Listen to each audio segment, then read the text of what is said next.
Praise the lord. ప్రభువైన యేసుక్రీస్తు నామములో మీ అందరికీ హృదయపూర్వకమైన వందనాలు తెలియచేస్తున్నాం. దేవుని మహాకృపను బట్టి ఈ ఉదయకాలము పరిశుద్ధ గ్రంథములో నుండి నిర్గమకాండము ఈ 2వ అధ్యాయము 25వ వచనాన్ని చదువుతున్నారు. దేవుడు ఇశ్రాయేలీయులను చూచెను, దేవుడు వారి యందు లక్ష్యముంచెను. దేవుడు ఇశ్రాయేలీయులను చూచెను. ఈ వాక్యములో దేవుడు మరి పేరు పెట్టబడిన ఇశ్రాయేలును, అలాగునే ఆత్మ సంబంధమైన ఎన్నుకున్నటువంటి ఇశ్రాయేలైనటువంటి క్రైస్తవులను దేవుడు చూసెను. ఈ వాక్యములో దేవుడు ఇశ్రాయేలును చూసి ఆయన వారిని లక్ష్య పెట్టినట్లుగా రాయబడి ఉన్నది. చూడండి, ఆయన చూడాలి. నీ భక్తి జీవితం, నీ ప్రార్థన జీవితం, నువ్వు దేవుని యందు నడుస్తున్నటువంటి నీ యొక్క నియమము ప్రకారముగా నడుచుకునే విషయంలో ఆయనను చూడాలి. నిర్గమకాండములోని 2వ అధ్యాయములో 11వ వచనములో మనం చదువుతున్నాం. ఆ దినములలో మోషే పెద్దవాడై తన జనుల యొద్దకు పోయి వారి భారములను చూసెను. అప్పుడు అతడు తన జనులలో ఒక హెబ్రీయులను, ఒక ఐగుప్తీయులను ఇదిగో వారు కొట్టుకోగా చూసెనని రాయబడి ఉన్నది.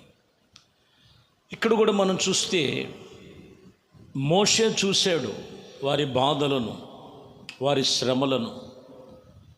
అలాగునే ఈ పూట వాక్యములో దేవుడు ఇశ్రాయేలును చూశాను. ఈ వాక్యములో మనము ప్రతి ప్రార్థనలో, ప్రతి విషయములో దేవుడు చూడాలి. దేవుడు ఎవరిని చూస్తున్నారు?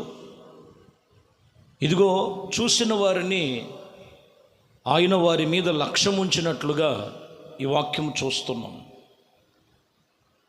యెషయా గ్రంథములో 57వ అధ్యాయం 18వ వచనం ఉంటుంది. నేను వారి ప్రవర్తన చూసి తిని వారిని స్వస్థపరిచెదను, వారిని నడిపింతును, వారిలో దుఃఖించు వారిని ఓదార్చెదను.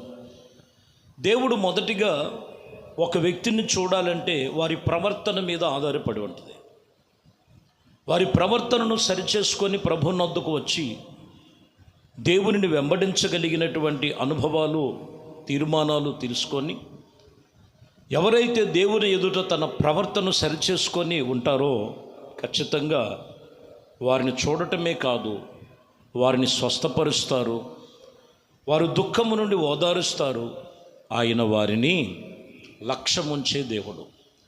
దేవుడు నన్ను చూస్తున్నాడు అనటానికి ముందు నీ ప్రవర్తన ఎలా ఉంది? దేవునితో నడుస్తున్నప్పుడు, దేవుని మీద నీవు ఆనుకొని జీవించే జీవితం. చూడండి, వాక్యము చెప్తున్నటువంటి మాట, దేవుడు స్వస్థపరుచువాడు. ఆయన వారి ప్రవర్తన చూసి యేసు ప్రభువారు 40 రోజులు పగలు రాత్రి ప్రార్థన ముగించుకొని వాక్యం చెప్తున్నటువంటి మాటల్లో ఆయన గలిలయ ప్రాంతానికి వచ్చినప్పుడు నానా విధమైనటువంటి రోగము కలిగిన వారు యేసు ప్రభు వారి దగ్గరికి తీసుకొచ్చారు. వారి రోగాలను చూస్తున్నాడు, దయ్యం పట్టిన వారిని చూస్తున్నాడు, అపవిత్రమైనటువంటి వారిని చూస్తున్నాడు. గమనించినట్లయితే 4వ అధ్యాయం మత్తయి సువార్తలో 24వ వచనములు, ఆయన సిరియాలు దేశమంతటా వ్యాపించెను, ఆయన కీర్తి సిరియా దేశమంతటా వ్యాపించి ఉన్నదని నానా విధమైనటువంటి రోగముల చేత, వ్యాధుల చేత పీడింపబడుతున్నటువంటి వ్యాధుగ్రస్తులందరూ, దయ్యములు పట్టిన వారందరూ, శాంత రోగము కలిగిన వారు, పక్షవాయుము కలిగిన వారు ఆయన యొద్దకు తీసుకొని రాగా ఆయన వారిని స్వస్థపరిచెను.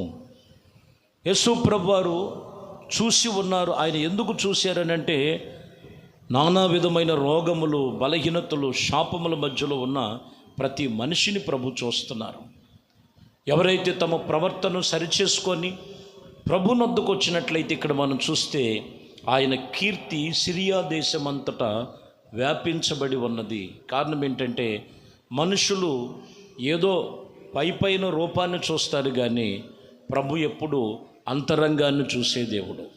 నీ అంతరంగంలో ఉన్న భక్తి, నీకున్నటువంటి యథార్థత, నీకున్నటువంటి దేవునితో నిబంధన, ఇదిగో అట్టి వారిని బట్టి దేవుడు వారి ప్రవర్తనను బట్టి ఆయన చూసి వారిని స్వస్థపరుస్తాడు. సామెతల గ్రంథములో 16వ అధ్యాయము 7వ వచనం ఉంటుంది. ఒకని ప్రవర్తన యెహోవాకు ప్రీతికరమగునప్పుడు ఆయన వారి శత్రువులను సహా వానికి మిత్రులుగా చేసెను. చూడండి, ఇక్కడ చెప్తున్నటువంటి మాట కూడా ఒకని ప్రవర్తన దేవునికి ప్రీతిగా ఉండాలి, ఇష్టమైన రీతిగా ఉండాలి. దేవుణ్ణి వెంబడిస్తున్నావు, నీకు ఇష్టమైనవి అడుగుతున్నావు, నీకు ఇష్టమైనవి కొరకు ప్రభువుని వేడుకుంటున్నావు, కానీ నీ ప్రవర్తన దేవునికి ఇష్టమైన రీతిగా ఉన్నదా? అప్పుడే ఆయన వారిని చూస్తున్నాడు. శత్రువులను సహా మిత్రువులుగా ఆయన మార్చగలిగిన దేవుడు. ఎందుకంటే ప్రవర్తన చూసే దేవుడు ఆయన. ఇశ్రాయేలును చూసి లక్ష్య పెట్టడానికి గల కారణం ఏంటంటే మొదటిగా ఆయన ప్రవర్తన చూస్తాడు. ఆదికాండములో 7వ అధ్యాయము 1వ వచనములు చూస్తే నోవాకును చూస్తున్నాడు. యెహోవా ఈ తరము వారిలో నీవే నా యందుట నీతిమంతుడవై ఉంటిని చూసి తిని గనుక అని చెప్పాను. చూడండి, ఆ తరముల వారిలో నోవాకు నీతిమంతుడుగా ప్రభు దృష్టికి కనిపించారు. అందుకనే 120 సంవత్సరాలు కూడా దేవుడు చెప్పిన మాటల ప్రకారముగా అది నీతిగా ఎంచబడి రక్షణార్థమై వాడును కట్టి, ప్రియమైన దేవుని బిడ్డలారా, దేవుని సన్నిధిలో నీతికి, దేవుని భక్తికి నిబంధన కలిగినటువంటి వ్యక్తిగా అక్కడ నోవాకును దేవుడు నియమించినట్లుగా, అందువల్లనే నోవాకు తన కుటుంబం అంతా కూడా రక్షించబడినట్లుగా వాక్యం చెప్తున్నమాట. చూడండి, దేవుడి దృష్టికి నోవాకు నీతిమంతుడుగా కనిపించాడు.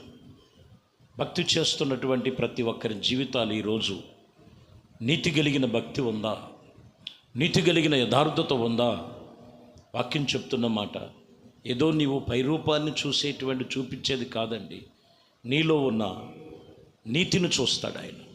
నీతిని చూసి నిన్ను, నీ కుటుంబాన్ని రక్షిస్తాడు. నీలో ఉన్న మంచి ప్రవర్తన చూసినప్పుడు ఆ ప్రవర్తనను బట్టే నీ శత్రువులను మిత్రులుగా మారుస్తాడు. వాక్యం చెప్తున్న మాట అది. మరొక మాట మనం చదువుదాం. రాయబడినటువంటి మాటల్లో మనం చదివితే, ప్రియమైన దేవుని బిడ్డలారా, కాబట్టి ఈ వాక్యములను బట్టి నువ్వు ఈరోజు దేవుని దృష్టికి ఎలా కనిపిస్తున్నావు? 1 యథార్థత, 2 ఆయనకి ఇష్టమైన ప్రవర్తన, 3 నీతి కలిగిన ప్రవర్తనలో నువ్వు నిలిచి ఉన్నప్పుడు దేవుడు నిన్ను చూసి అన్ని విషయాల్లో కూడా ఆయన తన ఇశ్రాయేలును చూసి లక్ష్య పెట్టినట్లుగా నిన్ను ఈ ఉదయమే నీ కుటుంబాన్ని లక్ష్యము చేసుకొని శోధనలో, సమస్యల్లో, ఎటువంటి పరిస్థితుల్లో ఉన్నా నీవు దేవుని సన్నిధిలో నీ ప్రవర్తన, నీ నడవడి మార్చుకోగలిగితే వాక్యం చెప్తున్న మాట, దేవుడు నిన్ను, నీ కుటుంబాన్ని రక్షించి ఆయన కృపలో నేను స్థిరపరచునుగాక. ప్రార్థన. పరిశుద్ధుడా, ప్రేమ స్వరూపి, దయగలిగిన మా ప్రభువా, ఇశ్రాయేలును మీరు చూశారు, చూసి వారిని లక్ష్య పెట్టారు. ఇదిగోనైనా ఈ వాక్యము విని వీక్షిస్తున్న వారందరినీ కూడా, ప్రతి ఒక్కరిని చూడండి. వారిలో ఒక మంచి ప్రవర్తన, మీ దృష్టికి ప్రీతికరముగా జీవించే జీవితం, నీతికరమైన జీవితం, ఫలభరితమైన జీవితము జీవించే జీవితం మీ కృపలో స్థిరపరచమని యేసయ్యా మీకే స్తోత్రాలు చెల్లిస్తూ, మహిమ, ఘనత, ప్రభావాలు మీకే పొందుకోమని నజరేయుడైన యేసుక్రీస్తు నామములో ప్రార్థించి వేడుకొనుచున్నాము తండ్రి. ఆమేన్. ప్రభు మిమ్మల్ని దీవించి ఆశీర్వదించుమగా.